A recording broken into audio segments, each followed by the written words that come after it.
Hey everyone, it's Lena. Thank you for joining me today for Sketchbook Sunday, episode 18. I'm working with oil this time again, and I do have a video all about how I use oil paint in my sketchbook. I have linked that in the description, so if you're new and you haven't seen that, you can go watch that video, and I basically just explain exactly how I did this and why it doesn't, ruin the paper. So today I am taking some inspiration from my recent trip to North Carolina to Asheville, which was a really awesome place, and I'm actually working on editing the travel vlog, the Lena's Art Diary episode for that. I've just been kind of focusing on some art videos instead, but that is on the way, so I know a few of you are waiting for that, and I really appreciate that you want to watch it, and it's coming. It's going to be here very soon, probably within the next couple days or so.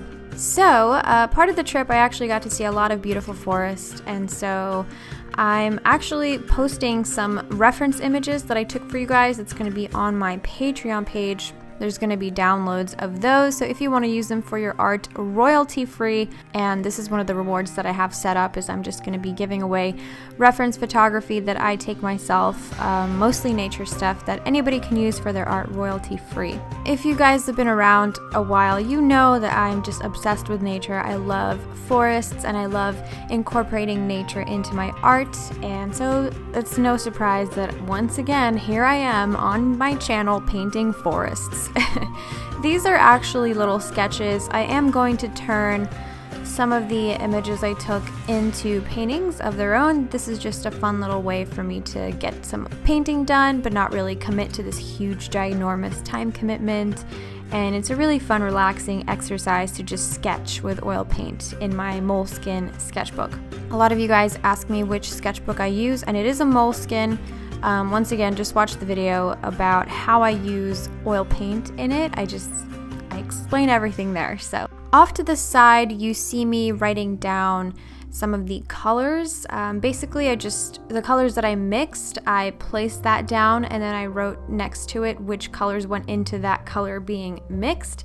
And it's not actually for the sake of remembering. I don't need to remember which colors I used. I can basically look at any color and figure out which paint tubes I need in order to recreate it. I've painted enough times to be able to do that.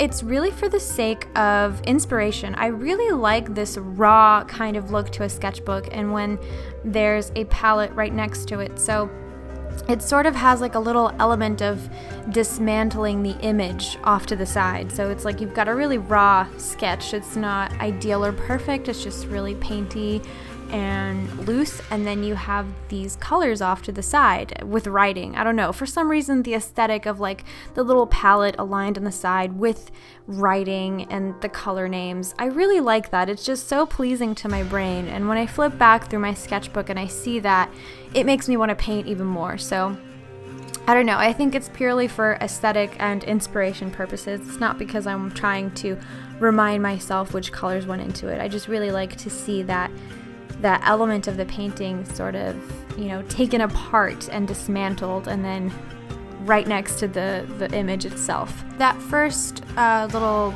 paint sketch I did, I just wrote down, I used the colors that I mixed, and then the other side I'm going to start painting another one. I didn't place the colors that I mixed, I actually just used the plain colors out of the tube. So that was a little bit different. I'm just experimenting with trying to do things a little bit differently, but that, I don't know, again, just purely for aesthetic reasons. If you guys have tried that, let me know what you think of it. Like when you flip back through your sketchbook, does that have any effect for you? Are you just like, wow, this is really aesthetically pleasing?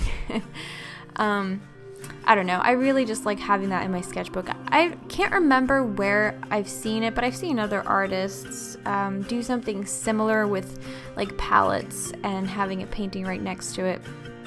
And for some reason, as much as I've been repeating myself, it just makes my brain happy. Also, be sure to follow me on Instagram because I'm always posting art on there. There's a lot of works in progress I post. Let me know what kind of sketchbook you guys use. Is it a drawing sketchbook? Is it a watercolor sketchbook? Do you ever, put mixed media in there? Do you combine different kinds of mediums to create a work of art? Also, please ignore the jacked up looking palette off to the side there. Basically, I cracked almost every single one of my palettes. I think I need to stop using picture frames as palettes, like I use the glass part, because they're just so thin and eventually they do end up breaking.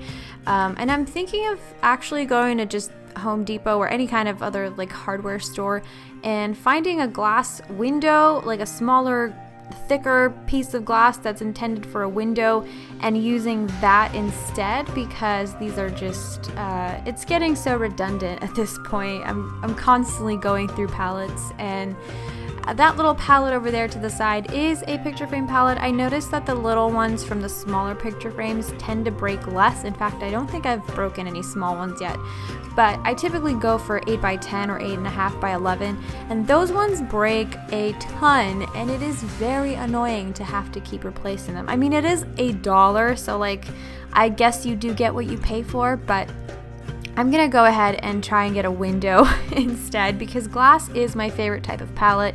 I don't want to use styrofoam plates like I used to, because I just think it's so wasteful to continually go through all this styrofoam for each new painting. I really don't want to produce that much trash.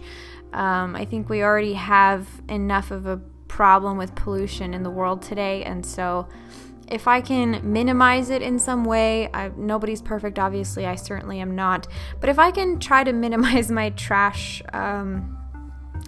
input to the world, I'm gonna go ahead and do that. And glass seems to be one of the most efficient ways to do that, as far as saving money and not having a lot of things to throw out. So I'm gonna keep at it. We'll see. I'll let you guys know if I end up finding a decent window to use as a palette and or several palettes. Also, I have that toned gray piece of paper on there. I really like using gray in the background of my palettes.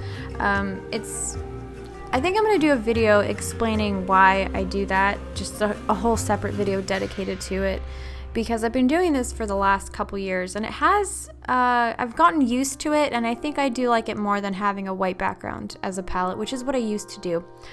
Okay, well, I'm rambling at this point. Thank you guys so much for joining me for this video. I hope you enjoyed these little forest sketches. I hope you are all having a beautiful day and a wonderful start to your year. Be sure to like and subscribe to see more painting videos, and I will see you next time. Bye, guys.